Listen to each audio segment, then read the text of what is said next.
This is not just a show for tourists. For Semyon, a native elder from Siberia, making things with an axe is part of his everyday life. We usually spend the entire summer in the woods, so the axe comes in handy.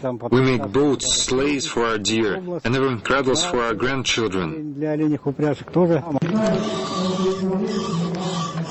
Semyon and his family belong to the indigenous Khanty tribe that has lived in Siberia for several thousands of years, breeding deer, fishing and hunting.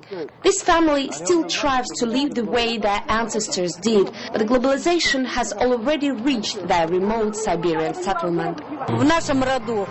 Most elders in our settlement still speak the Khanty language, but the youngsters, well, they know some of it, but they usually speak Russian.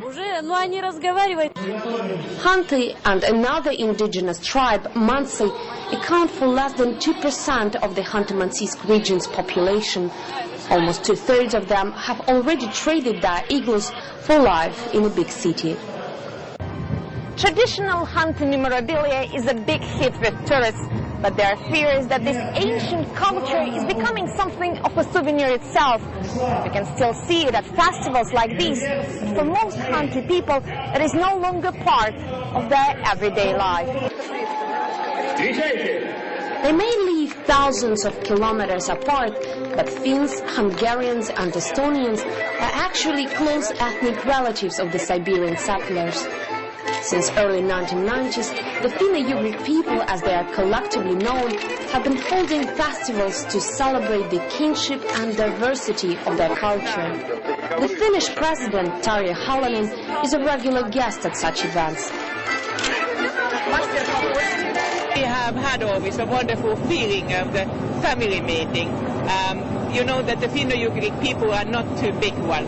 I think that these regions are very important also because of the natural resources. So we could say in the case of the Russia, there is a lot of resources for the whole nation, so I hope so that the government will also pay back for the people who have been here. Khanty-Mansiysk is Russia's oil capital. About 60% of the country's oil is produced here. But what has been a blessing for the population at large has proved to be a curse for many of the native people. When the wells were first drilled here in the 1960s, many indigenous tribes were forced to leave their habitats. Back then it was oil at any cost, and of course it had a major influence on the indigenous people. Essentially it brought an end to the nomadic lifestyle. But now things are turning around.